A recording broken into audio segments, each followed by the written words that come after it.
반갑습니다. 여러분이 수능 치는 그날까지 항상 함께하는 몸짱 영어쌤 MJ입니다. 오늘부터 2026학년도 영어 독해 연습 강의를 시작합니다. 6편까지는 영상을 몇 개밖에 올려드릴 수 없겠지만 9편 수능까지 길게 보고 영상을 올려드릴 거니까 열심히 공부해 주시기 바래요. 그리고 어제부터 영독 단어 30초짜리 쇼츠도 매일 올려드립니다. 그래서 단어 공부도 열심히 하시고요. 자, 첫 번째 줄에 보시면 문법부터 설명 들어갑니다. origin이 선행사죠. 그리고 뒤에 y라는 관계 부사가 생략되었어요. so부터 그 다음 절 children까지가 전체가 y라는 관계 부사절입니다.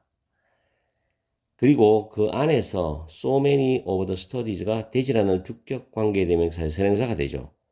그리고 that부터 빈칸까지가 관계대명사절입니다.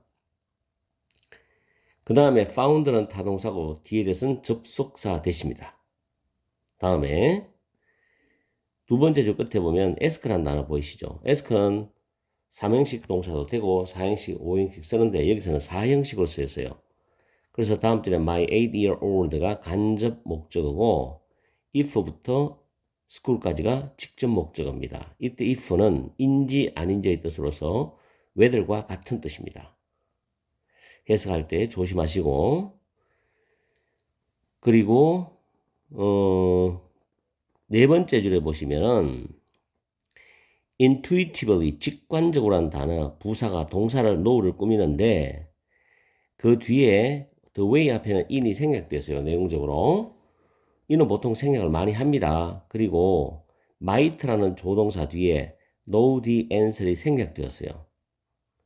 그리고 the way와 you 사이에는 in which나 대시 들어가도 되고 빠져도 됩니다.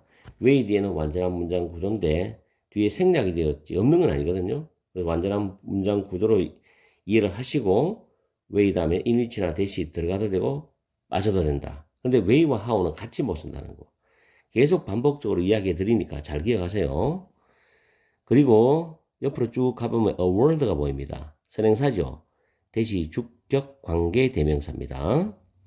다음 줄에 the activities도 선행사고 대시 주격 관계 대명사죠. 그리고 그 다음 줄에 역시 ask가 4형식 동사로 쓰였는데 간접 목적어가 주어와 똑같아요. 그래서 제규 대명사로 썼습니다. 주어가 같기 때문에. 그리고 다운표에 있는 부분이 직접 목적어에 해당되는 부분입니다. 그리고 다음 줄에 보면 made, mede로 make 플러스 목적어 플러스 목적보호는 동사 원형이죠. 그 다음 줄에 otherwise는 해석상 이 음식을 먹지 않으면 나는 디저트를 얻어먹지 못할 거다. 뭐 그런 의미로 이해하시고 형광펜 칠하는 부분은 서로 연결되는 부분이 되기 때문에 잘 챙기시고요. 그리고 형광펜 칠하는 부분 안에서 the close가 to start의 부정사의 수식을 받아요. 그 start는 뒤에 ing가 와서 목적어가 되죠. pissing. 다음 줄에 바로 밑에 be willing to 부정사입니다. 기꺼이 뭐하다. 기꺼이 뭐하다. be willing to 부정사. 그리고 이 문장은 if부터 저 뒤에 something까지가 조건 부사절이죠. 조건 부사절이고 그 다음에 that부터 doing it까지가 주절이 됩니다. 그러니까 이 that은 지시대명사 that이죠. 주어로서 이 자리에 위치를 쓰면 안 돼요. 콤마 위치. 눈에 많이 익숙했기 때문에 속기 쉬워요. 문법 문제에서. 그 다음에 accrue that절은 동격 관계입니다.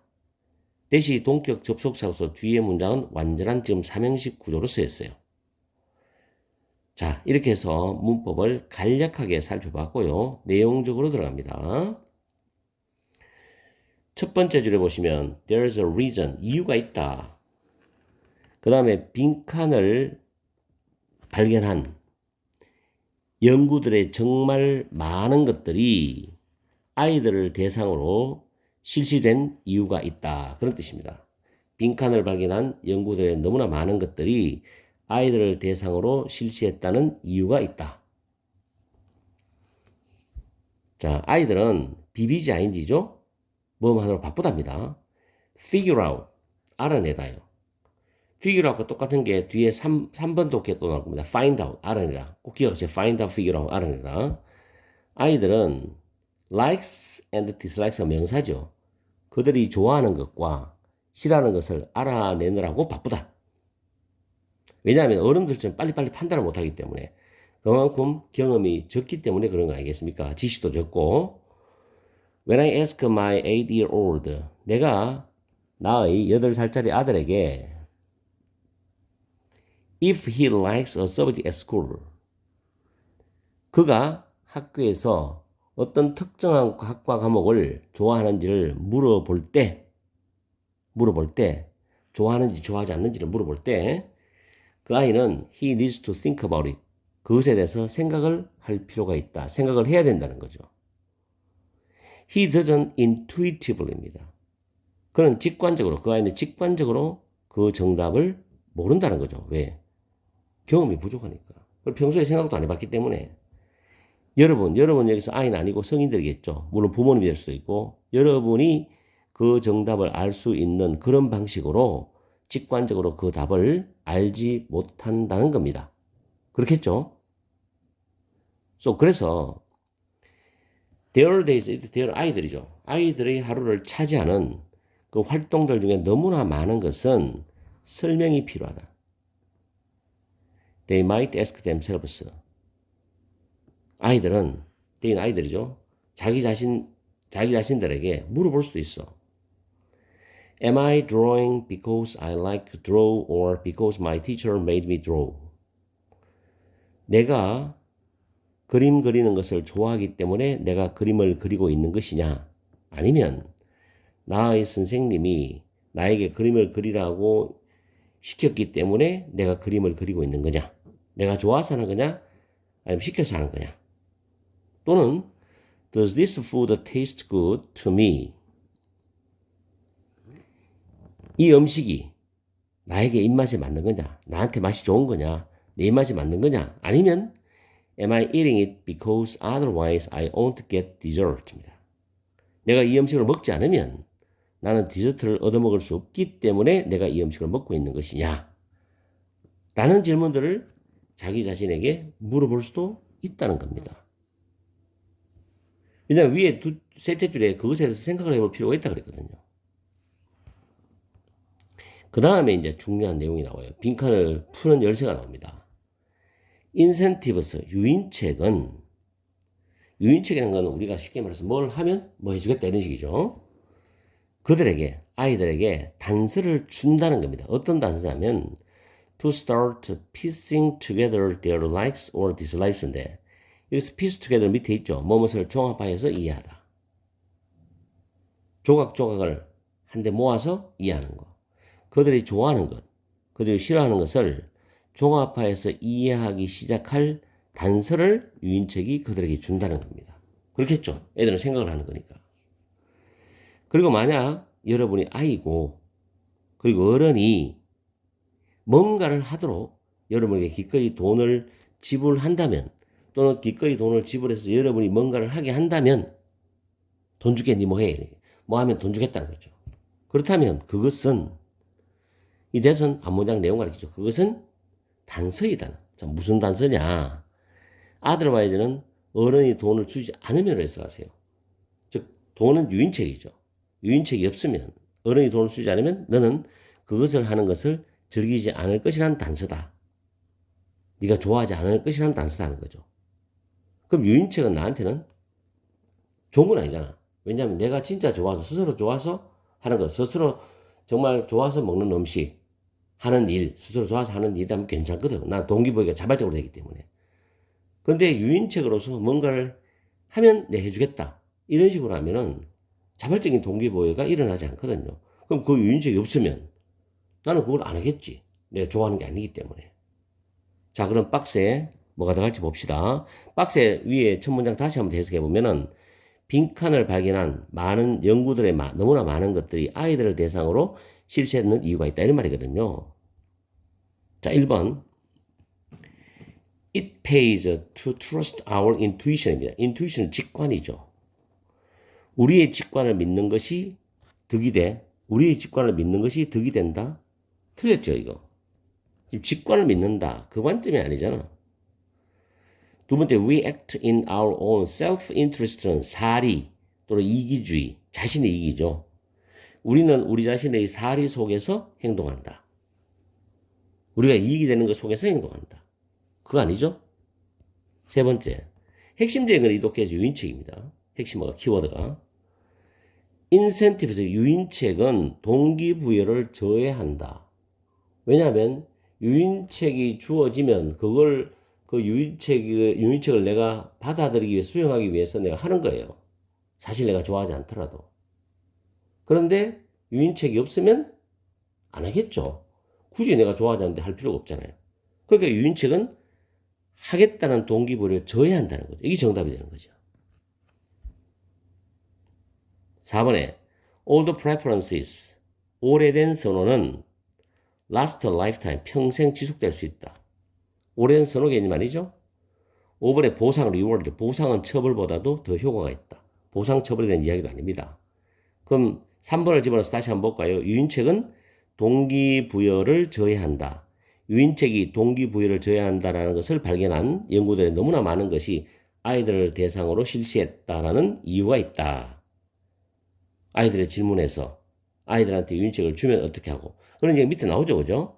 그래서 정답은 3번이 되는 겁니다. 마지막이 힌트죠. 유인책이 주어지지 않으면, 어른들이 돈을 주지 않으면 너는 그것을 하는 것을 즐기지 않을 것이라는 단서다는 거죠. 그렇죠? 좀 어려웠죠, 내용이. 좀 생각을 좀 해봐야 됩니다. 이렇게 해서 영독, 오늘 첫 강의 1강의 2번 지문을 마치겠습니다. 단어 열심히 외우시고, 아직까지 수능 때까지 시간 많기 때문에 여러분이 받는 등급에서 1등급 받는 학생은 관계없지만 3등급이나 2등급 받는 학생은 등급을 올릴 수 있는 시간이 충분히 있어요. 그래서 포기하지 말고 공부를 해주시기 바라요. 오늘 강의는 여기서 마치겠습니다. 항상 여러분 옆에는 이 MJ쌤이 있다는 거 인식하고 열심히 공부하세요. 도와드릴게요. 오늘 하루도 열공하시고 즐겁고 행복한 하루 보내시기 바랍니다.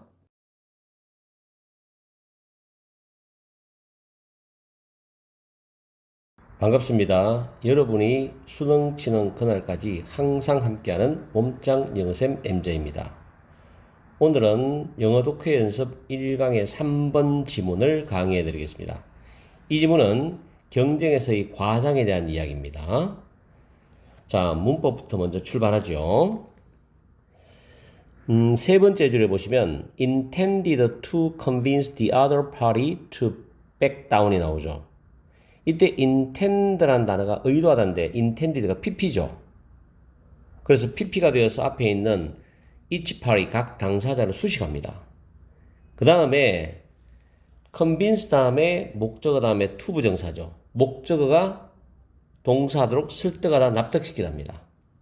back down은 물러나다는 뜻이고요. 그렇게 구조를 이해해서 해석하시면 되고, 그 다음에 그 뒤에 보면 exaggeration, 과장이란다는데 would 플러스 동사 원형이 나옵니다. 가정법 과거 주절이에요. would 플러스 동사 원형. if 다음에 there were no costs, 가정법 과거 조건절입니다. there were no costs to testing 할 때 이때 to는 testing이라는 동명사를 받아오는 전치사입니다. to test 쓰면 틀려요. 테스트하는 데 있어서 이렇게 해석합니다. 그리고 뒤에 도우즈라는 단어는 지시대명사로서 앞에 있는 the abilities를 가리킵니다. abilities를 받아주기 때문에 지시대명사인데 이 도우즈 문법은 수능에서 출제가 된 문법이에요. 그래서 잘 기억해야 됩니다. 가정법 과거 문장이었습니다. 그 다음 줄에 중간 옆에 보면 I think I might인데 think는 타동사고 대시 접속사지요. 접속사 대해서는 생략이 가능합니다. 그 다음에 I might be stronger than you 돼 있죠. you 되면 are stronger이 생략됐는데 여러분보다도 내가 더 강할 수 있다고 내가 생각한다 이런 뜻이죠. 다음에 그 다음 줄 뒤에 보면 as you are likely to punch me back에서 as는 이유를 나타내는 접속사 because와 같은 의미입니다. 그리고 빈칸이 있는 문장 구조는 it is 다음에 this 빈칸은 강조된 내용이고 that 강조구문입니다. it is 강조된 내용, that 강조구문이고 allow 다음에 목적어 다음에 to 부정사 오는 구조입니다. 여기서 목적보인 to exaggerate란 이 부정사와 옆으로 쭉 가면 and 다음에 play down 앞에 to가 생략되었죠. 병렬 구조이기 때문에 목적보로서 그리고 옆으로 가면 without이 전치사고 getting이 동명사인데 get cold는 들키다 이런 뜻이죠. 근데 동명사 getting cold인데 necessarily 반드시라는 부사가 getting이라는 동명사를 수식합니다.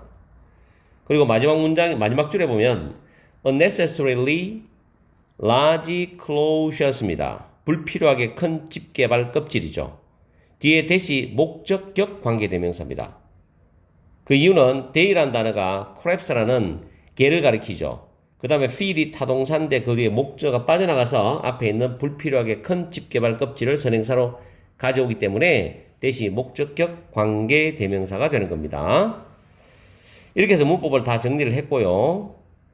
내용으로 들어가는데 보통 여기서 이제 동물의 과장이라는 이야기가 나옵니다. 보통 동물들은 과장하는 느낌을 보여줄 때 자기 신체나 행동을 엄청나게 부풀려서 위험을 피하거나 또는 자기 짝을 유인하는 그런 전략을 의미할 때 사용합니다.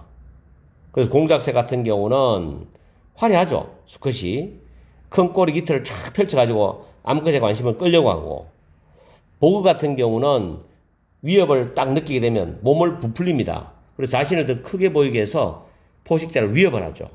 이런 것들이 생태계에서 생존과 번식의 중요한 적응 방식 중 하나입니다. 결국은 살려고 하는 거죠. 자, 그 정도 내용을 이해를 하시고 본문을 들어갑니다. 첫 줄에 보면 both parties, 두 당사자죠. 두 당사자는 typically 보통 suffer cost인데 cost는 비용, 대가입니다. 비용을 치른다, 대가를 치른다죠.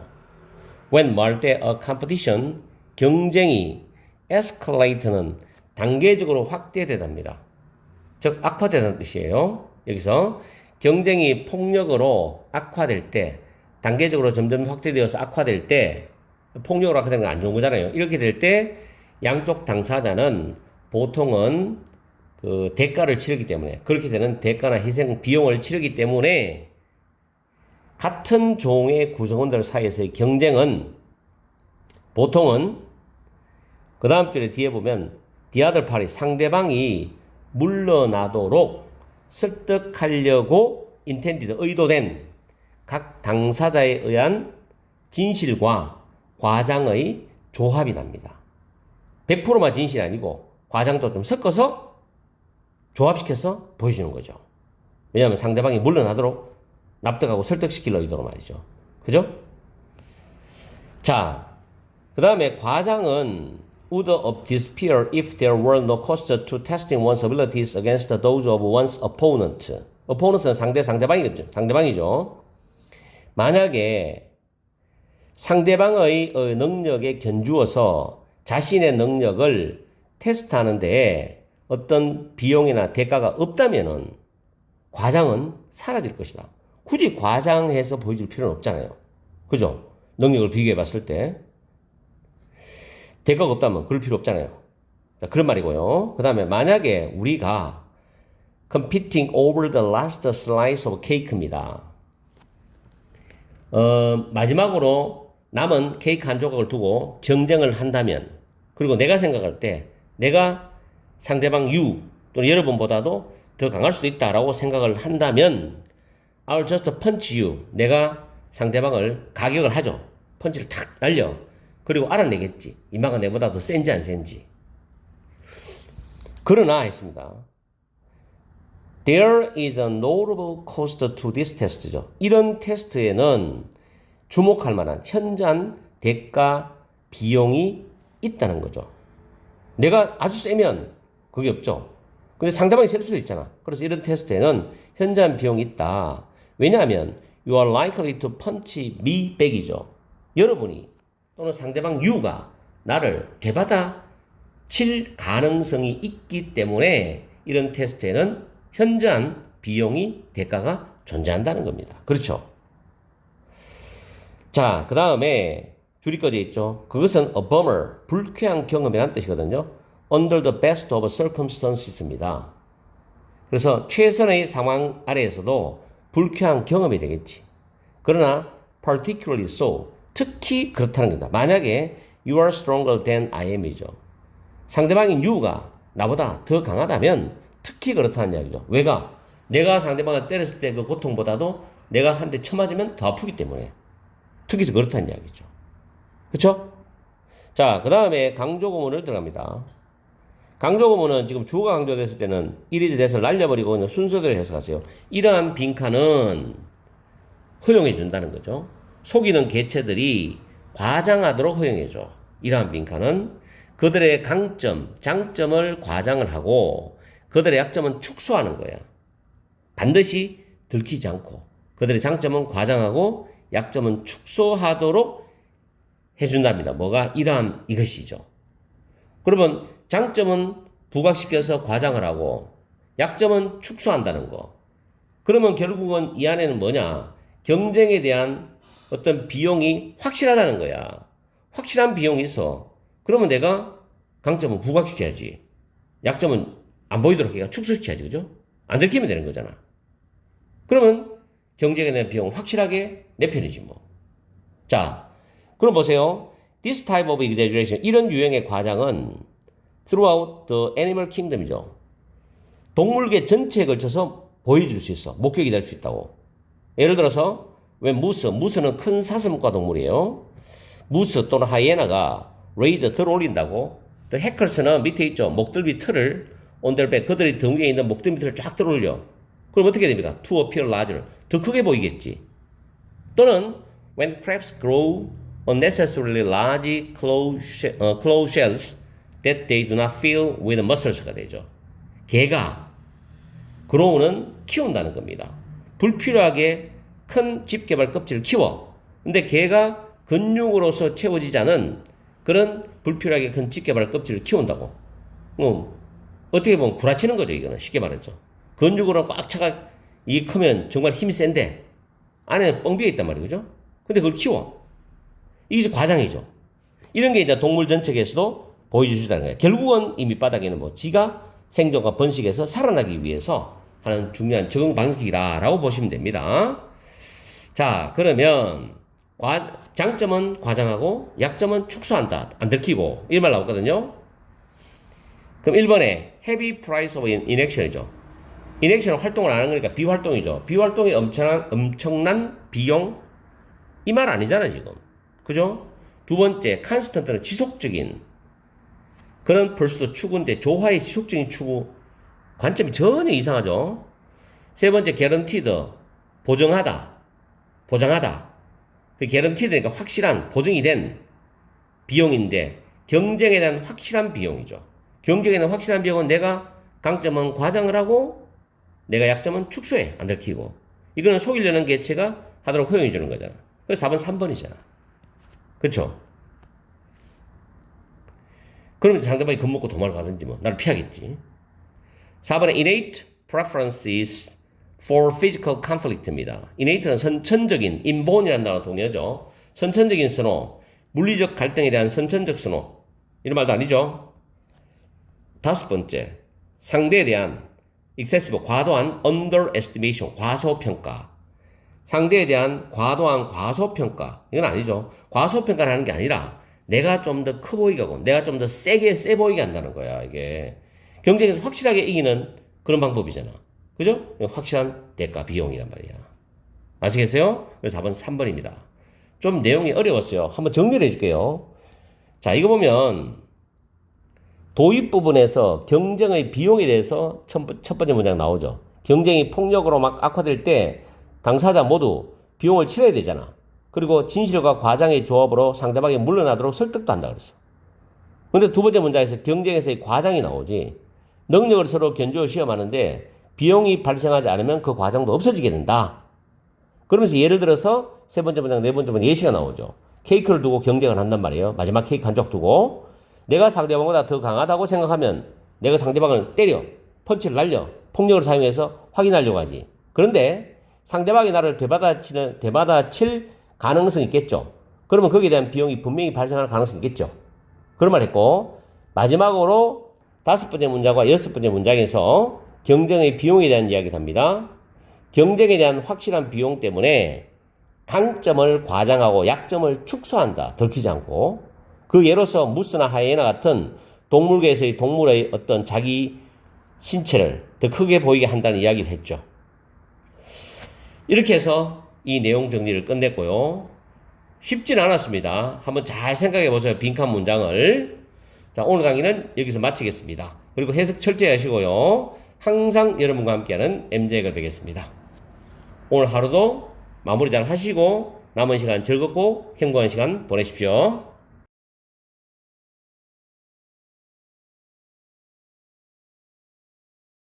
반갑습니다. 여러분이 수능 치는 그날까지 항상 함께하는 몸짱 영어쌤 MJ입니다. 이번에는 영어 독해 연습 1강의 4번 지문을 강의해 드리겠습니다. 먼저 문법부터 살펴보겠습니다. 첫 번째 줄에 보시면 influence라는 단어, 영향을 미치다라는 타동사가 나오죠. 이 뒤에 whether 주어 동사인 완전한 문장 구조가 나오고 있어요. 이때 whether는 if와 같습니다. 뭐뭐인지 아닌지. 이 자리에 that을 쓰면 절대 안 되죠. 왜냐하면 whether이나 if는 불확실한 내용이 나올 때 앞에 동사와 연결해서 불확실한 내용을 의미할 때 쓰는 겁니다. 그런데 that은 확실한 내용을 의미할 때 쓰는 거예요. 조심하시고. 그 다음 decide는 to 부정사 뒤에 오죠. help는 뭐 자동사, 타동사, 명사 다 쓰는 단어죠. 여기서는 자동사로 쓰였습니다. 다음에 두 번째 줄에도 want는 to 부정사를 목적으로 가지고 오는데 to rush 중간에 부사가 돌아서 이 rush라는 동사를 꾸며요. 이거는 수능 문법에도 나옵니다. 부사는 동사를 꾸밉니다. to 부정사 사이에는 반드시 부사가 들어간다는 거 꼭 기억하세요. 그 다음에 옆으로 가면 a case란 단어가 보이죠. 선행사죠. 대시 주격 관계 대명사인데 또 어떤 문장에 보면 a case가 선행사인데 where이라는 관계의 부사가 오기도 해요. 뒤에 완전한 문장으로. 그게 that 뒤에 나오는 거, where 뒤에 나오는 구조를 보고서 case라는 선행사와 연결해야 되지 무조건 이게 where이다, that이다 판단하면 안 돼요. 여기서는 that이 주격 관계 대명사로 쓰였습니다. 그 다음에 세 번째 줄에 보면 fear appearing foolish가 보이는데 위에 정리해놨습니다.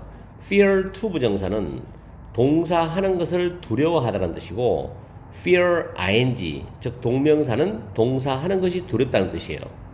그 밑에 본문에 보시면 fear appearing이죠. 다음에 appear은 이형식 동사로 뭐뭐처럼 보이다는 뜻입니다. 일형식은 나타나다지만 이형식 동사이기 때문에 foolish라는 형용사가 뒤에 보호로 왔습니다. 조심하시고. 다음에 네 번째 줄에 보면 check to see에서 see는 타동사고 what부터 doing까지가 타동사의 목적어절 간접 의문문이거든요. 그래서 주변에 있는 다른 사람들이 무엇을 하고 있는지를 알아보려고 체크한다는 뜻이죠. 다음에 여섯 번째 줄에 보면 다섯 번째 줄 맨 끝에 conclude라는 단어가 결론을 내리다라는 타동사입니다. 대절이 목적어절이고 옆으로 가다 보면 or 다음에 또 대절이 나오죠. 대절끼리 병렬이고 that은 접속사입니다. 그리고 두 번째 대절 속에서 make란 단어 보이죠? make 다음에 목적어 다음에 목적격보 inappropriate 형용사가 목적보호로 쓰인 구조입니다. 그리고 다음 줄에 보면 for 의미상 주어 to 부정사 구조가 보이죠? 그리고 a laboratory room in which 전치사 플러스 관계대명사 뒤에는 완전한 문장 구조가 오는데 여기서 which의 선행사는 실험실 방입니다. 실험실. 그리고 students were sitting 학생들이 앉아 있다는데 일형식 문장이죠. 근데 뒤에 completing questionnaires 해가지고 설문지를 작성하면서란 뜻으로서 completing은 현재 문사입니다. 그래서 이 문장 두 줄 구조를 잘 파악하세요. 다음 줄에 led them to seek lead 플러스 목적어 플러스 to 부정사입니다. 목적어가 to 부정사 하도록 이끌어간다는 뜻이죠. 그리고 다음 줄에 보시면 다음 줄에 뒤에 notice라는 단어 알아차리다, 인지하다 라는 뜻입니다. 타동사고 that이 접속사고요. 그 다음 줄에 that observation에서 이 that은 지시 형용사입니다. 관찰을 수식하는 지시 형용사요. 실수하지 마시고. 그 다음에 likelihood라는 단어 추상명사죠. 가능성. that절과 likelihood는 동격 관계입니다. 그래서 that은 동격 접속사가 됩니다. 그 다음에 마지막 줄에 one way that 하고 쭉 나오죠. 이때 that 뒤에는 완전한 문장 구조고 이 that 대신에 in which를 써도 됩니다. way라는 one way가 선행사이기 때문에 that 완전한 문장, in which 완전한 문장. 그리고 이때 that과 in which는 생략을 해도 됩니다. 그리고 one way가 주어고 저 뒤에 is가 동사가 됩니다. 그리고 by 다음에 빈칸 문제가 나와 있어요. 이렇게 해서 문법을 살펴봤습니다. 이 지문은 타인의 반응이 도움을 주는 행동에 미치는 영향에 대한 이야기예요. 지문이 아주 좋습니다. 과거 이와 비슷한 게 또 수능에도 나온 적이 있고 모의평가에도 나온 적이 있어요. 자, 한번 공부해 봅시다. 처음에 other people's reaction이죠. 다른 사람들의 반응은 can influence, 영향을 끼칠 수가 있습니다죠. Whether anyone individual decides to help가 되겠죠. anyone, 어떤 한 개인이 도움을 주기로 결정할지 말지에 영향을 끼칠 수가 있다는 겁니다. 다른 사람들의 반응, 이게 어떤 한 개인이 도와줄지 도와주지 않을지에 영향을 끼칠 수 있다는 거죠. 이게 이 글의 핵심 포인트예요.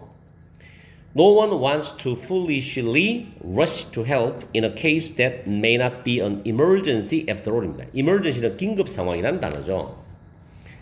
No one, 어떠한 사람도 어리석게 서둘러서 도와주기를 원치 않는다. 서둘러서 돕기를 원치 않는다는 거죠.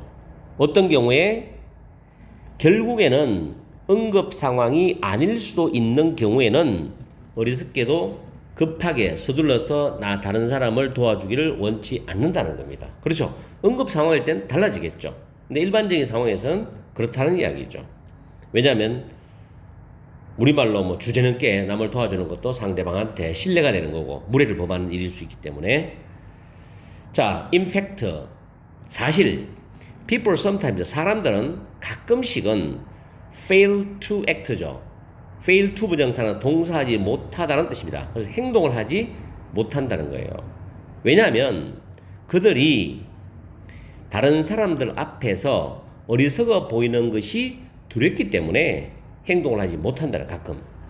자기는 올바른 행동이라고 했는데 다른 사람들이 봤을 때는 굉장히 어리석은 것처럼 보일 수도 있거든요. 그건 관점마다 다르기 때문에.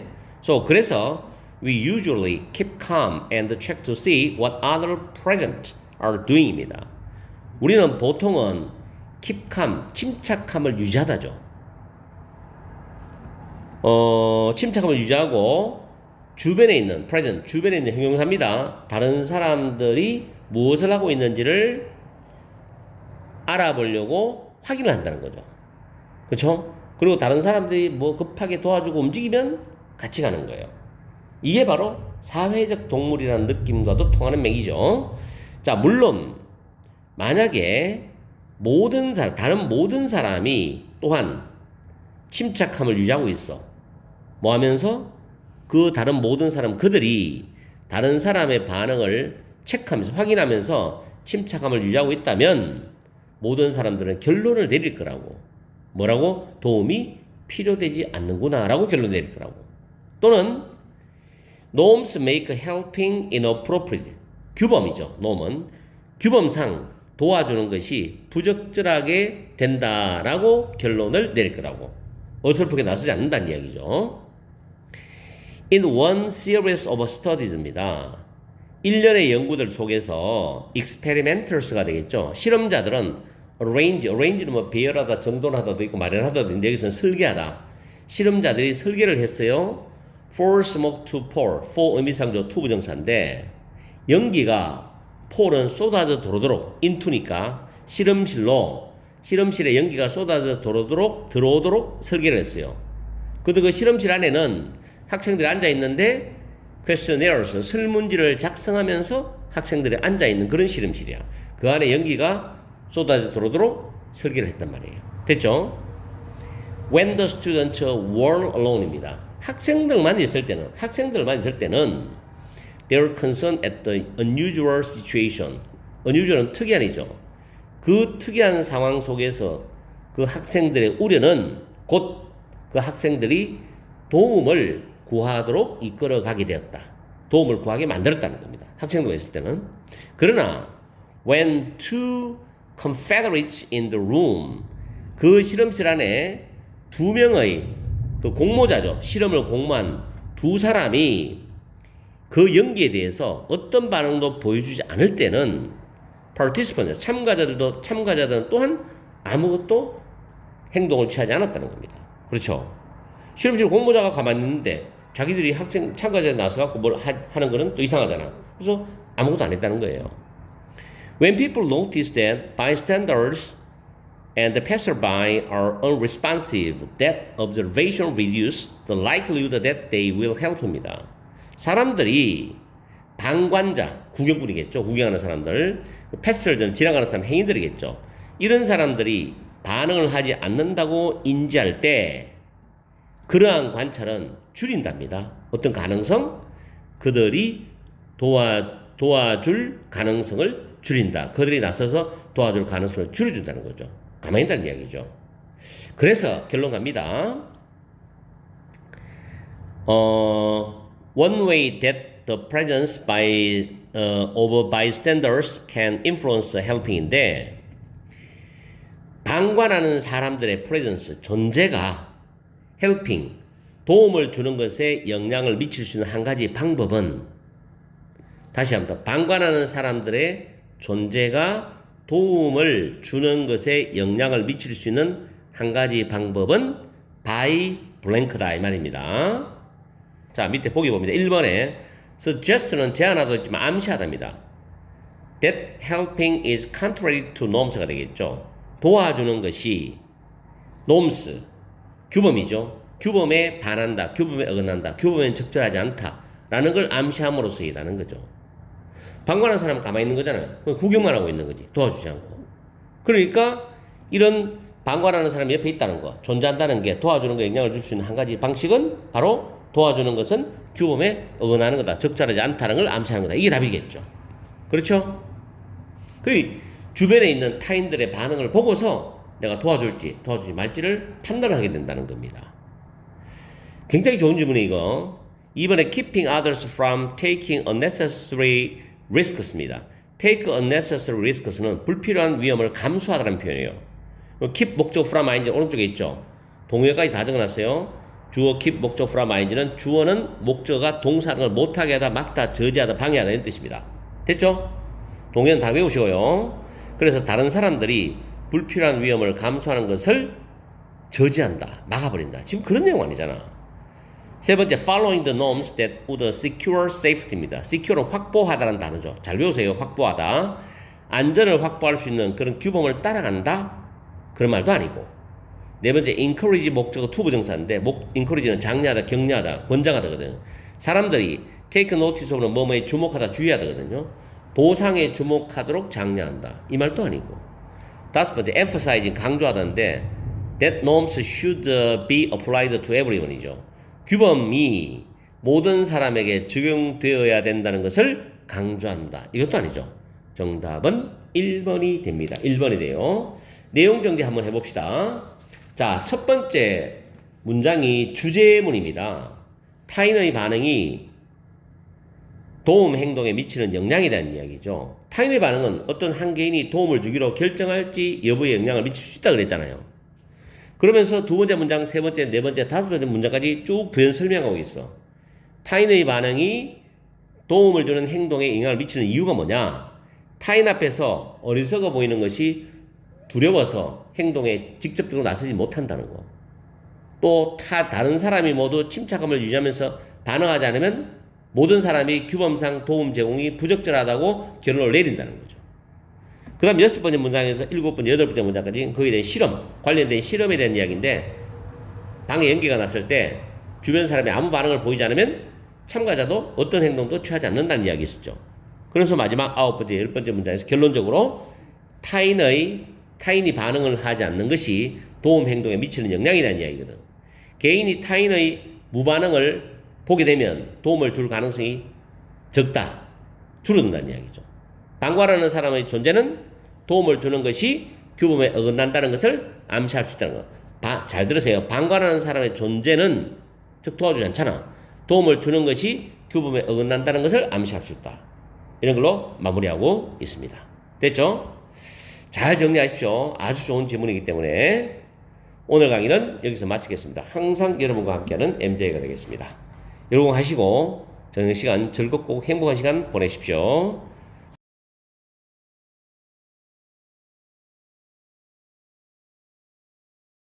반갑습니다.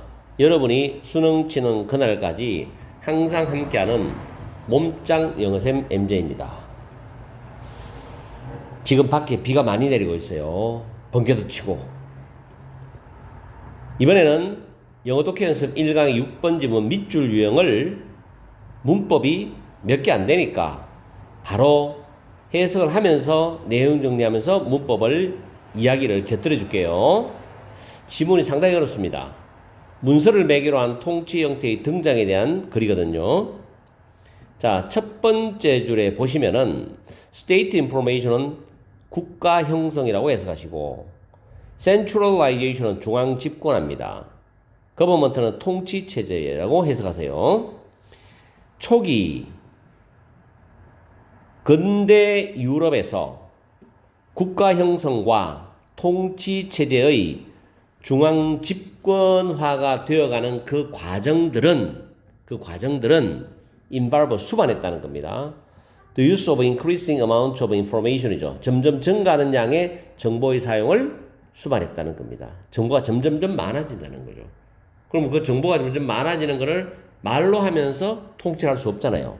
정보가 적을 때는 말로 해서 통치를 했지만은 정보가 점점 많아지고 국가의 그 규모가 커지면은 이걸 뭔가 글로 남기고 쓰고 문서화시키고 기록을 하고 이런 과정이 있어야 된다는 겁니다. 그 이야기를 하는 것 같아요. 자, 역사가들은 historians have noted 주목을 했습니다. The rise 어떤 등장을 주목했는데 어떤 등장이냐면 그 Canadian socialist 도로시 스미스 해가지고 캐나다의 사회학자인 도로시 스미스라는 이 학자가 그 다음 주에 보면 writing letter에서 편지를 쓰는 거 writing and annotating reports 보고서를 이렇게 작성을 하고 보고서에 주석을 다는 거 issuing forms and questionnaires and so on이죠. 어떤 서식, 양식 그리고 설문지 등을 발급하거나 발부하는 거 이런 거 같은 textually mediated forms of ruling 이란답니다. 문서를 매개로 한 통치 형태라고 불렀던 것 이것의 등장을 주목했다는 겁니다. 근데 이것이 뭐와 관련이 있냐면은 what is variously known as the information state입니다.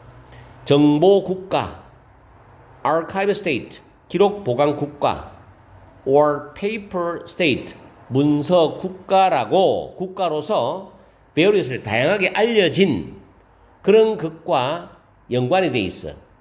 근데 지금은 그 국가 자체가 디지털 스테이트, 디지털 국가로 변하고 있는 그런 과정에 있는 겁니다. 이와 연관된 그런 등장을 주목했다는 뜻이에요. 해석이 어렵죠, 이거? 한마디로 말해서 포인트는 역사학자들이 문서를 매개로 한 통치 형태, 이게 핵심 포인트예요.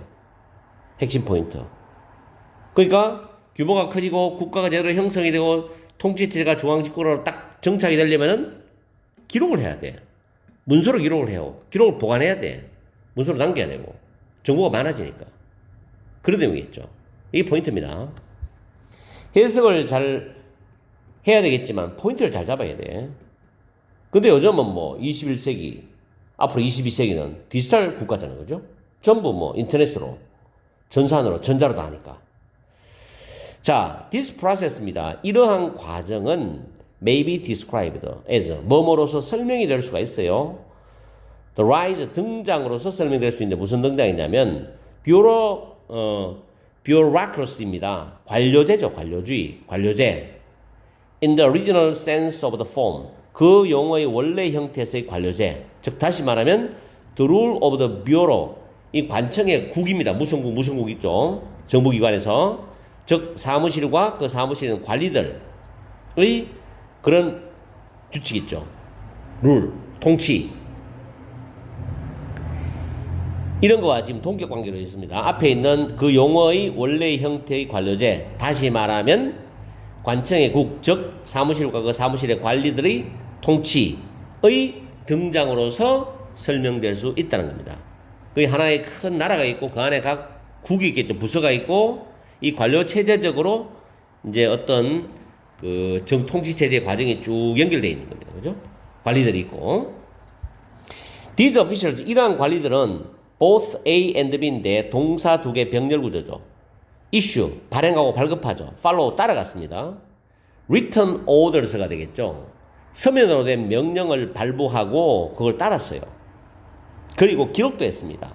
이런 명령들을 뭐와 함께 그들의 파일 속 서류철에 기록을 했냐면은 그 다음 줄에 보시면 의사결정을 도와주는 at home and abroad죠. 국내외입니다. 국가 안, 국가 밖, 국내외의 정치적 상황에 관한 그런 보고와 투게더비도 함께 그들의 서류철에 이런 명령들을 기록을 했답니다. 그래야지 이제 다른 국가와도 어떤 무역이라든가 정치적인 마찰 같은 거는 또 갈등은 피할 수도 있고 여러 가지 뭐 용도로 쓰이겠죠. The ruler on horseback이죠. 과거에는 말을 탄 통치자입니다. 통치자가 말 타면서 다니면서 이제 통치했단 말이에요. 규모가 크지 않을 때는 말을 탄 통치자가 점차적으로 was transformed into입니다. 뭐로 변모라고 해서 변하고 있냐면은 the ruler sitting at his desk입니다. 그의 책상에서 앉아있는 통치자로 변하고 있었다는 거예요. 그럼 책상에서 앉아서 통치하려면 당연히 뭡니까? 문서가 필요하죠. 밑에서 신하들이 또는 대신들이 쭉 올리는 보고서 같은 거 다 보고 읽고 파악해야 되는 거니까 지방에서 물론 중앙정부로 올리겠죠. 그런 거 다 파악해야 되니까 데스크에서 앉아있는 자기 책상에 왕의 책상에 앉아있는 그런 통치자로 변모하고 있다 이런 뜻이죠. 예전 뭐처럼 뒤에는 뭐 버려도 되는 내용인데 16세기 스페인의 펠리페 2세와 17세기 프랑스의 루이 14세의 유명한 사례스처럼 말을 탄 통치자는 점차적으로 책상에 있는 통치자로 변모를 했다 이런 뜻입니다. 됐죠? 그러면 여기서 the ruler sitting at his desk가 어떤 의미냐? 1번 Governor는 통치자입니다. Who engages in extensive discussions before reaching a decision. 결정에 도달하기 전에 광범위한 토론에 참여한 통치자. 그런 말 아니지요? 틀렸습니다. 두 번째, dictator는 독재자입니다. 독재자. Who controls the flow of information to suppress. suppress는 억압하다 라는 뜻이죠. curb 이런 단어 있죠. The opposition은 반대파, 반대 세력입니다. 반대 세력, 반대파를 억압하기 위해서 정보의 흐름을 통제하는 독재자 그런 이야기도 아닙니다. 세 번째, a king without a centralized authority and a former bureaucratic structure. 중앙 집권화된 권력과 공식적인 관료 체제가 없는 왕. 그 말도 아니죠. 정반대 이야기라고 있죠. 왕은 중앙 집권화된 권력을 가지고 있고 공식적인 관료 체제가 있어야 되잖아요. 그런 이야기인데 3번이 오답으로 갈 수도 있습니다. 4번에 a head of state 국가의 우두머리죠. 왕이겠죠. Who favors peaceful negotiations over는 뭐뭐 보다로 해서 가세요. armed conflict 무력 충돌보다도 평화로운 협상을 선호하는 그런 국가의 왕 우두머리. 지금 그 관점이 틀리지 지금. 그럼 1, 2, 3, 4가 다 틀리지 5번이 답인데 보면 지도자인데 relies on 의존하는 지도자예요. written 나오네요. written communication to govern a state. 하나의 국가를 to govern 통치하기 위해서 문서로 된 소통, 문서를 통한 소통에 의존하는 리더다. 이 말이 정답이 되는 겁니다. 됐죠? 지문이 상당히 어려웠어요. 자, 한 번 더 요약을 해 봅시다. 첫 번째 문장 도입 부분은 뭐라고 했어요? 근대 초기 유럽 국가의 중앙 집권화에 대한 이야기를 했습니다. 그러면서 뭘 수반한다 그랬어요? 많은 양의 정보 사용이 수반된다는 이야기를 했죠. 그러면서 두 번째 문장에서는 문서를 매개로한 통칭 형태의 등장에 대한 이야기를 했습니다. 편지쓰기라든지 보고서 작성, 서식 발부 이와 같은 형태로 이루어져 있고 정보국가, 기록 보관국가 또는 문서국가로 알려진 것이 관련이 되어 있다는 말을 했습니다. 그러면서 부연 설명으로 세 번째, 네 번째 문장이 부연 설명된 부분인데 관료제의 등장이 나왔어요. 사무실, 그리고 사무실에는 관리엔 통치의 등장. 그러면서 그 관리들은 서면으로 된 명령을 발부하고 또 자기들이 서류철에다가 명령도 기록을 하고. 그런 말 나왔죠? 그 다음 마무리하면서 통치자의 특징에 변화가 있었어요. 마지막 문장에서 펠리페 2세와 루이 14세의 사례와 같이 점차 통치자는 책상에 앉아서 문서로서 소통하고 문서를 매개로 통치하는 통치자로 변모하고 있다는 이야기로 마무리하고 있습니다. 이런 내용이 됩니다. 이 지문도 내신이나 6평, 9평 수능을 위해서 직접 간접으로 한번 공부를 해보세요. 그리고 해석은 정확히 하는 연습을 꼭 하셔야 됩니다. 오늘 강의는 여기서 마치겠습니다. 항상 여러분과 함께하는 MJ가 되겠습니다. 여러분 하시고 오늘 저녁 시간도 즐겁고 행복한 시간 보내시기 바랍니다. 다음 시간에 봅시다.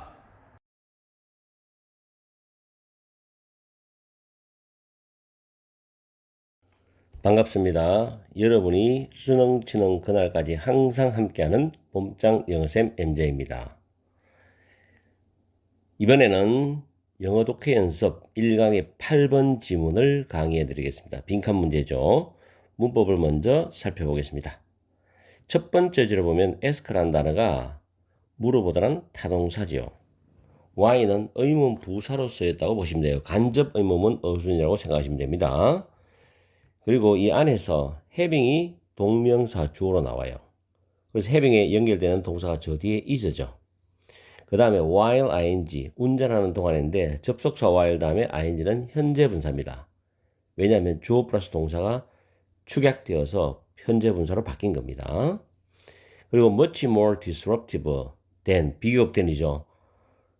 disruptive라는 비교급을 much가 수식하죠. 훨씬 더 방해가 된다. 그리고 having, 된 다음에 having은 컨버세이션 또 having이 나오죠. 주어인 동명사와 된 뒤에 동명사가 병렬 구조로 만들어져 있습니다. 그 다음에 빈칸이 주어지고 when having이죠. 또 접속사 다음에 having은 현재 분사입니다. 뭐뭐 할 때. when ing는 뭐뭐 할 때고 when to 부정사는 언제 동사할지입니다. when to 부정사는 언제 동사할지라고 해석하시면 돼요. 다음에 네 번째 줄에 픽업이라는 단어 보이죠? 알아차리다라는 뜻입니다. 이 뒤에 접속사 대시 나오고 대절을 이어가고 있죠. 중간에 from, number, verb, accuse는 삽입되어 있습니다. 그리고 다음 줄에 중간에 times가 선행사죠. when이 관계 부사로 써 있고요. 뒤에 문장 이형식 완전한 문장입니다. 그 다음 옆으로 쭉 가서 끝에 is much less likely to 부정사. 훨씬 덜 알아차릴 것 같다는 뜻이 됩니다. 해석할 때 be less likely to 부정사인데 much가 수식하죠. 강조 수식합니다. 그리고 다음 줄에 a time 역시 선행사고 when이 관계 부사입니다. 그리고 옆으로 쭉 가면 to devote resources to the main driving task인데 to devote 할 때 to는 뭐뭐 하기 위하여 so as to in order to 똑같아요. devote to B는 A를 B에 몰입하다, 전념하다라는 뜻입니다. 그리고 그 devote 바로 밑에 있는 one은 앞에 나왔던 conversation, 대화를 가리키는 거고 다음에 전치사 over 플러스 관계대명사 which죠. 뒤에 문장 구조 완전한 삼형식 구조인데 over는 control과 연결되어 있습니다. 선행사는 one이죠. 그 다음에 그 위에 줄 a cognitively demanding conversation 이게 주어인데 거기에 대한 동사가 다음 줄 appears to interfere with 나오죠. appears가 동사입니다. appear to 부정사 뭐뭐처럼 보인다. 방해가 되는 것처럼 보인다는 거죠. 그리고 쭉 내려가서 마지막 부분에 which, 콤마 다음 which would 나오죠. 이때 which의 선행사는 바로 위에 줄 other secondary tasks입니다. 다른 부수적인 과업들이겠죠. 그리고 search as 다음에 inputting은 동명사입니다. search as가 like로서 전치사 기능이니까 inputting이 동명사가 됩니다. 이렇게 해서 문법적인 부분을 살펴봤고요. 자, 내용적으로 들어가는데 이 지문 좋습니다. 그리고 조금 해석하기가 부담스러울 수도 있어요. 학생들 입장에서는. 자, 첫 번째 줄에 보면 사람들은 물어볼 수도 있다는 겁니다. 운전하는 동안에 휴대폰으로 대화를 하는 것이 그 다음 뒤에 차 안에 있는 승객, 같이 타고 있는 동승자죠. 차 안에 있는 승객과 대화를 하는 것보다도 왜 훨씬 더 방해가 되는지를 물어볼 수도 있다는 겁니다. 그럼 딱 대조 방식이죠. 운전하면서 휴대전화로 대화하는 거, 통화하는 거죠. 그리고 다른 거는 차 안에 동승자와 대화하는 겁니다. 어느 것이 더 운전하는데 훨씬 더 방해가 되느냐 이렇게 물어볼 수 있다는 거죠. 그러면 이제 대조에 대한 내용을 우리는 잘 읽어봐야 되겠습니다. 그 다음에 a likely reason, 그럴듯한 이유는 빈칸입니다죠. 그럼 우리가 상상을 해보세요. 추측을 해봐요. 운전을 하고 있어 내가. 근데 휴대폰을 대화를 하고 있어. 그게 더 운전한테 방해가 되는 건지, 아니면 옆에 만약 친구가 타고 있는데 차 안에서 친구가 대화를 하고 있어. 훨씬 더 통화로 휴대폰으로 대화하는 것이 방해가 될 수 있죠, 운전에. 그러면 이제 운전하는데 방해가 된다는 거는 그만큼 운전에 집중할 수 없다는 겁니다. 그런 내용이 빈칸에 들어가면 되지 않을까? 이렇게 추측을 해서 상상을 해서 여러분들은 답을 추론해 보는 거예요. When having a mobile phone conversation이죠. 휴대폰으로 휴대폰으로 대화를 할 때 당연히 운전에 집중할 수가 없다. 집중력이 떨어진다. 이렇게 보면 되겠죠. 그러면 그렇게 봤을 때 정답을 한번 내려가 볼까요? 자, 1번. influence, 영향이라는 뜻이 영향을 주다. 자, 영향이라는 뜻도 동사도 있고 명사도 있어요. background, 노이즈, 주변에 있는, 배경에 있는 소음의 영향. 그러면 그렇다는 이유는 주변에 소음이 일어난다? 소음이 들린다? 그게 영향을 받는다? 그건 통화 자체에 어떤 방해를 받는다는 이야기지. 그건 아니죠, 관점이. 두 번째, loss of control over the situation. 그 상황에 관해서 통제를 상실한다, 잃어버린다. 그 상황이라는 건 운전을 하고 있는 상황이에요. 거기서 휴대폰으로 전화하는 거예요. 그럼 내가 집중을 못하니까 운전에 대한 통제력을 잃어버린다는 거예요. 이건 정답이죠. 3번, dependency는 의존입니다. on network reliability. 네트워크 신뢰성에 관한 의존, 관련 없죠. 4번에 inhibition, 억제입니다. 즉각적인 상호작용의 억제. 뭐와의 상호작용인지 알 수가 없어요. 5번에 difficulty, 어려움이죠. in interpreting verbal cues입니다. 언어적 단서를 해석하는데 어려움이죠. 관련 없죠? 자, 일단 답은 찾았습니다. 답은 쉽게 찾았어요. 왜냐하면 첫 번째 줄과 두 번째 줄을 여러분이 잘 해석해서 생각을 해보는 거예요. 그럼 답이 나와요. 그리고 보통 보면 첫 문장과 연관되어서 윗부분에 빈칸이 있을 때는 답이 쉽습니다. 자, 그리고 이제 행관평가 두 개를 대조 방식으로 하라고 표시해놨죠. 동성자, 차 안에 있는 같이 타고 가는 동성자가 알아차릴 거라고. 비언어적 신호로부터. 운전자가 말을 안 해도 눈치를 딱 보고 안다는 거지. 대처를. 그 운전자가 집중할 필요가 있어. 운전이라는 주요 과업이죠. 당연히 운전하고 있으면 운전이 제일 중요하잖아. 정답 사고 나니까. 운전이라는 주요 과업에 집중할 필요가 있다는 걸 딱 눈치를 딱 때려보니까 알 수 있는 거야. 그래서 비언어적 신호로 알아차릴 것이라는 겁니다. 언제?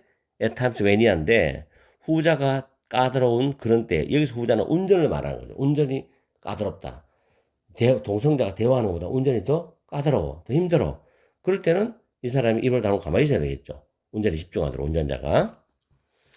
그 다음에 a remote interlocutor인데 단어가 좀 어려워요. 밑에 있죠. 대화자라고.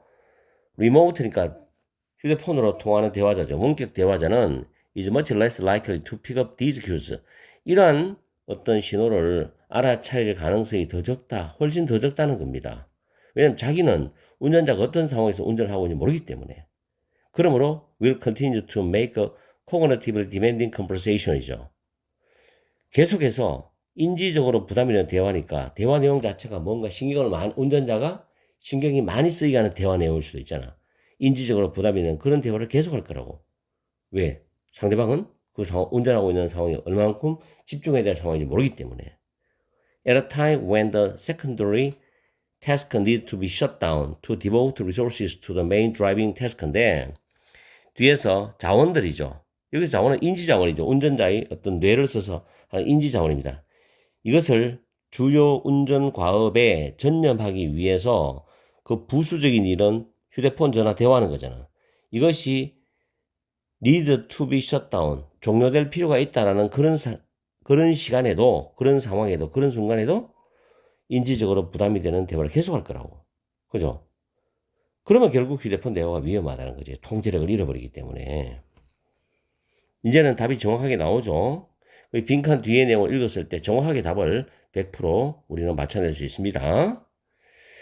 다음에 cognitively demanding conversation이죠. 인지적으로 부담이 되는 대화, 즉 어떤 대화냐면 one over which the driver, 그 운전자가 통제력이 거의 없거나 통제력이 아예 없는 그런 대화예요. 어떤 면에서 dynamically adjusting his or her allocation of cognitive resources입니다. 인지적인 자원에 대한 그의 배분을 역동적으로 조정한다는 면에서 인지적인 자원에 대한 배분은 운전이 까다로워 운전에 집중적으로 에너지를 많이 쏟아 넣어야 되잖아요. 그죠? 그리고 역동적으로 조정한다는 그런 면에서 통제력이 거의 없거나 아예 없는 그런 대화. 이게 바로 인지적으로 부담이 되는 대화란 말이에요. 이것은 appears to interfere with the computation of speed, distance, and the width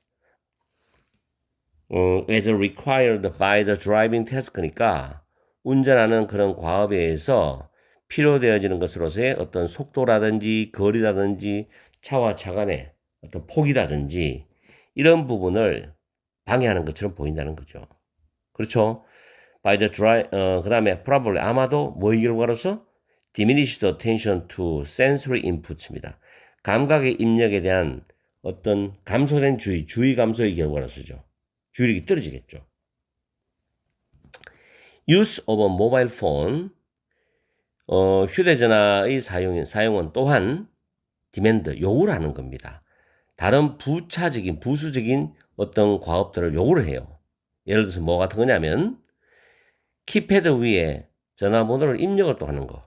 이런 거 같은 거죠. 전화 걸려고 해도 입력을 해야 되고, 그죠? 상대방이 전화번호 입력하려고 입력하라고 부탁을 하면 또 입력을 해야 되고. 여러 가지 상황이 있겠죠. 그런 여러 가지 상황에서 키패드에 전화번호를 입력하는 것 같은 다른 부차적인 그런 과업을 요구를 해요. 근데 그것이 또한 뭐 하는 경향이 있냐면은 방해하는 경향이 있어. 주요 운전 과업을 방해하는 경향이 있다는 거죠. 그래서 결론적으로는 운전 중에 휴대전화 통화 시에는 운전에 굉장히 방해하는 어떤 그런 강도가 세다.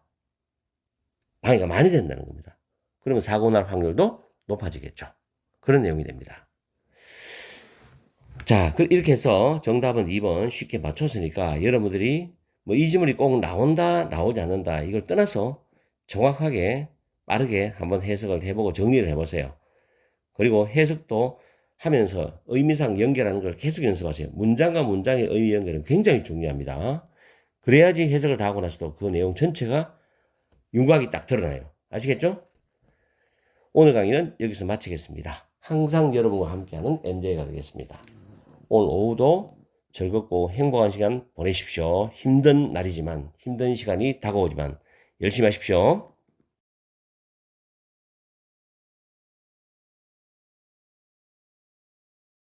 반갑습니다. 여러분이 수능 치는 그날까지 항상 함께하는 몸짱 영쌤 MJ입니다. 이번 시간에는 2026학년도 영독 1강의 11번 지문을 강의해 드리겠습니다. 이 지문은 영구 가설의 수정에 대한 내용입니다. 자, 문법부터 먼저 보겠는데 첫 번째 줄을 보면 in addition to 전치사 기능이죠. 뒤에 changing이 동명사고 change는 타동사로 써 있기 때문에 뒤에 가설이 목적으로 나와 있죠. 그리고 about 다음에 또 간접 의문문인데 그 안에서 which는 의문 형용사로서 amount 수식합니다. 그리고 다음 줄에 what도 의문 형용사로서 effect를 수식해요. 그리고 두 번째 줄 뒤에 보면 by 다음에 being more specific, 더 구체화시킴으로써 by 다음 동명사입니다. 다음에 네 번째 줄에도 보면은 by breaking, 동명사죠. 이때 break 목적어 down into 블라블라 하면은 목적어를 세분화시킨다, 목적어를 쪼개어서 into 이하로 만든다는 뜻입니다. 그리고 and then 다음에 making도 breaking과 병렬 구조인 동명사입니다. 거기서 hypotheses가 복수로 나와 있죠, 뒤에. 요거는 involving이라는 현재 분사가 뒤에서 수식합니다.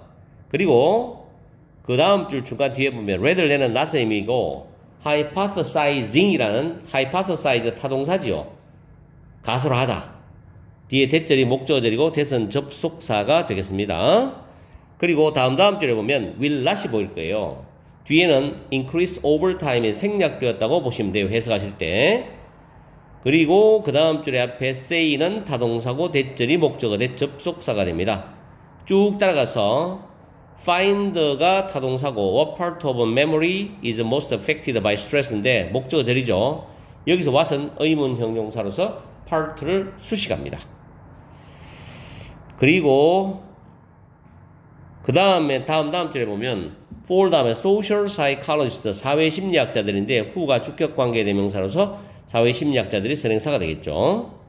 그리고 다음 줄에도 뒤에 personality psychologist 성격심리학자들 선행사고 who가 주격관계 대명사로 쓰였습니다. 문법은 그다지 어려운 게 없었어요. 간단합니다. 자, 내용으로 들어가겠습니다. 이 지문 정말 좋은 지문이니까 6평, 9평 수능 혹은 내신에서 준비해 두시기 바라요. 자, 첫 번째 줄을 보면 첫째 줄 맨 뒤에부터 해석을 해보겠습니다. Which amount of one variable? variable 단어 꼭 챙겼어요. 변수입니다. 변수. 하나의 변수에 which amount, 어느 정도의 양이 had what effect, 무슨 영향을 또는 어떤 영향을 미쳤는지를, 과거에 미쳤는지에 대해서 being more specific, 더 구체적이 됨으로써, 다시 말해서 더 구체화시킴으로써 가설을 변경하는 것과 아울러, 다시 한 번 더, 하나의 변수에 어느 정도의 양이 무슨 영향을 미쳤는지를 더 구체화시킴으로써 가설을 변경하는 것과 아울러 여러분은 가설을 변경할 수가 있다라는 겁니다. 어떻게 변경하느냐? 바이아로서 더 구체화시킴으로써 뭐에 대해서? 이런 것에 대해서입니다. 형광펜 꺼놨죠? 그럼 형광펜 꺼놨는 부분은 밑에는 형광펜과 내용이 같다고 보시면 돼요.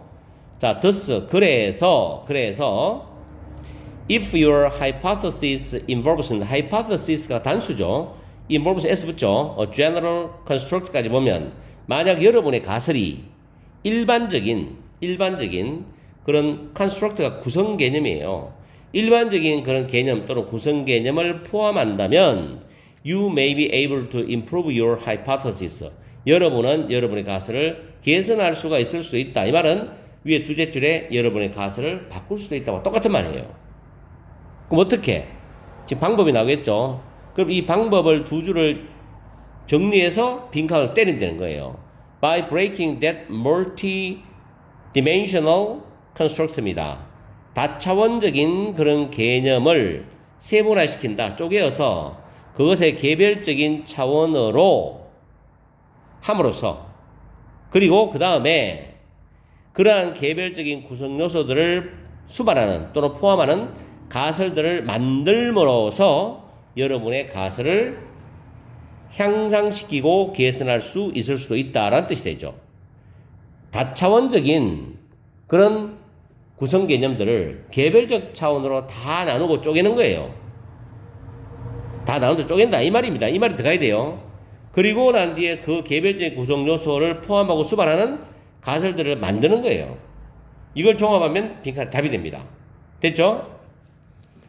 일반적인 걸 쪼개서 개별화시킨다는 거. 그러면 이제 가설을 변경시킬 수 있다. 개선할 수 있다. 이 말이죠. 자, 그 예시가 나옵니다. 예를 들어서 rather than 뭐뭇이 아니라는데 hypothesizing that love will increase over time이죠. 사랑이 시간이 쭉 흘러가면서 사람들이 사랑하고 연애하고 또는 결혼하죠.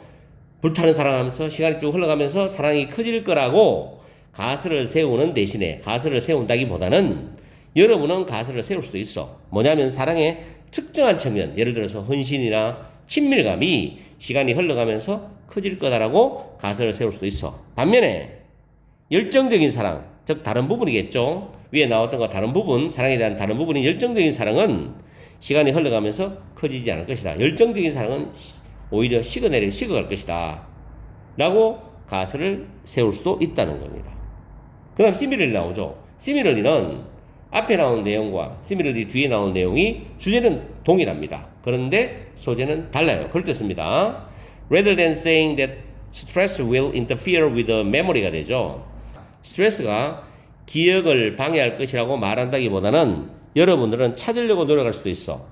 기억의 어느 부분이 스트레스에 의해서 가장 많이 영향을 받는지를 찾으려고 애를 쓸 수도 있다는 거예요.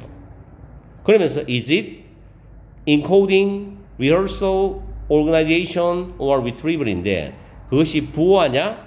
즉 가장 스트레스에서 영향을 많이 받는 부분이 부호하냐? 되뇌기냐? 조직화냐? 인출이냐인데 여기서 잠깐 설명드릴게요. 메모리적 기억은 부호화, 되뇌기, 조직화, 인출 이런 단계로 우리가 설명을 할 수 있는데 부호화는 정보가 뇌에 입력되는 첫 단계로 주어진 정보를 시각적 또는 청각적, 의미적 형태로 변환시켜서 기억에 저장하는 과정입니다. 그리고 되뇌기는 그 저장된 정보를 반복하여서 머릿속에 각인시키는 과정이에요. 반복학습을 통해서 머리에 하드디스크에 저장하는 거죠. 그리고 조직화는 정보를 의미 있는 구조로 배열해서 기억에 용이하게 하는 과정입니다. 기억하기 쉽도록. 그리고 인출은 그 저장된 정보를 필요할 때 언제라도 꺼내서 쓸 수 있는 과정, 사용할 수 있는 과정을 의미합니다. 이 정도로 정리해 봅시다. 자, 그 다음 문장에 보면 The component strategy입니다. 그 구성요소, 하나하나 쪼개진 그 구성요소의 전략은 해서 paid-off인데 payoff는 밑에 소기의 성과가 나다, 잘 돼가다, 성공적이답니다. 퉁쳐서 이제 성공적이라고 우리가 해석해 봅시다. 구성요소의 전략이 성공적이었다. For social psychologist who 나오죠. 편견을 그 편견의 의식적인 차원 그리고 무의식적인 차원으로 세분화시켰던 다시 말해서 쪼개었던 사회심리학자들 그리고 그 다음에 다음 줄에 앞에 global over self-esteem이죠.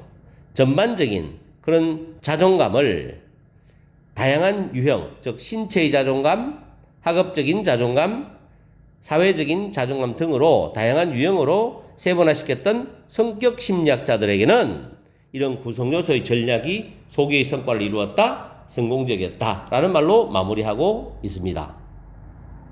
그래서 지금 1번 문제를 보시면 1번의 위에 다시 한번 더 볼게요. 빈칸에 대해서 더 구체화시킴으로써 가설을 바꿀 수 있다 해놓고 그 다음에 나오는 게 다차원적인 구성개념을 세분화시켜서 개별적인 차원으로 만들므로써 그 다음에 그 개별적인 구성 요소를 포함하는 가설을 세움으로써 여러분의 가설을 바꿀 수 있다 이렇게 말했거든요. 자, 1번에 보면 What aspects of a variable had what effect가 됩니다. 하나의 변수에 대해서 어떤 측면이 하나의 변수에 대해서 하나의 변수라는 건 쪼개진 변수를 말하죠. 세분화된 변수를 말해요. 이 하나의 변수의 어떤 측면이 무슨 영향, 어떤 영향을 끼쳤는지에 대해 가지고 구체화시킴으로써 가설을 바꾸자. 똑같은 말이죠. 그래서 1번이 정답이 되는 것 같습니다. 1번이 정답이 되는 것 같죠. 자, 2번 보겠습니다. What other variables have the same impact 되죠. 어떤 다른 변수들이 똑같은 영향을 미치느냐. 뭘 똑같은 영향을 미쳐? 다 다른데. 세 번째, the role of the same size in identifying key variables가 되겠죠. 핵심이 되는 변수를 식별하는 데 있어서 표본 크기의 역할이죠. 표본 크기, 이런 말 없죠? 다음에 네 번째, what methodology입니다. 어떤 방법론이 변수를 측정하기 위해서 이용되었다. 어떤 방법론이 변수를 측정하기 위해서 이용되었다. 이런 건 아니죠. 어떤 방법론 말이 아니죠. 다섯 번째, cultural and historical background of a variable. 하나의 변수에 대한 문화적, 역사적인 배경, 뭐 이상한 이야기를 하고 있죠. 그래서 2번, 3번, 4번, 5번은 위에와 아무 상관이 없습니다. 아시겠죠? 다시 한번 더 내용을 정리를 해봅시다. 처음에 도입부분 첫 번째 문장과 두 번째 문장에서 뭐라고 그랬어요? 개념 세분화의 필요성에 대해서 이야기를 했죠. 하나의 변수의 어느 측면이 무슨 영향을 미쳤는지를 더 구체함으로써 가설을 변경할 수 있다. 일반 개념을 개별 차원으로 나누고 각 구성요소와 관련된 가설을 세워서 가설 개선이 가능하다고 이야기했어요. 그러면서 세 번째, 네 번째, 다섯 문장에서 예를 들어서 개별 구성요소로서 나누기에 예시를 말해주고 있습니다. 사랑의 변화를 연구할 때는 사랑에 대한 개념을 헌신, 친밀감, 열정적 사랑으로 나누어서 각각의 변화를 연구해야 된다고 이야기를 했고, 기억이라는 개념을 부호와 대내기, 조직과 인출로 나누어서 연구해야 된다고 이야기를 했죠. 그러면서 마무리 부분에서 6번째 문장에 뭐라고 했습니까? 구성요소 전략의 성공에 대한 사례들을 말해주고 있는데 사회심리학자들에게는 편견을 의식적, 무의식적 차원으로 세분화시켰다는 거. 성격심리학자는 자존감을 여러 유형의 다양한 세분화를 시켰다는 거. 거기서 우리는 소기의 성공을 봤다라는 걸로 마무리하고 있습니다. 독해가 조금 어렵기 때문에 여러분들이 제 강의를 들으면서 여러 번 반복해 주시기 바랍니다. 좀 속도는 빨랐지만요. 어쨌든 형광펜칠하는 부분을 잘 한번 연구를 해보십시오. 오늘 강의는 여기서 마치겠습니다. 항상 여러분과 함께하는 MJ가 되겠습니다. 오늘 저녁 시간도 즐겁고 행복한 시간 보내시기 바랍니다. 다음 시간에 뵙겠습니다.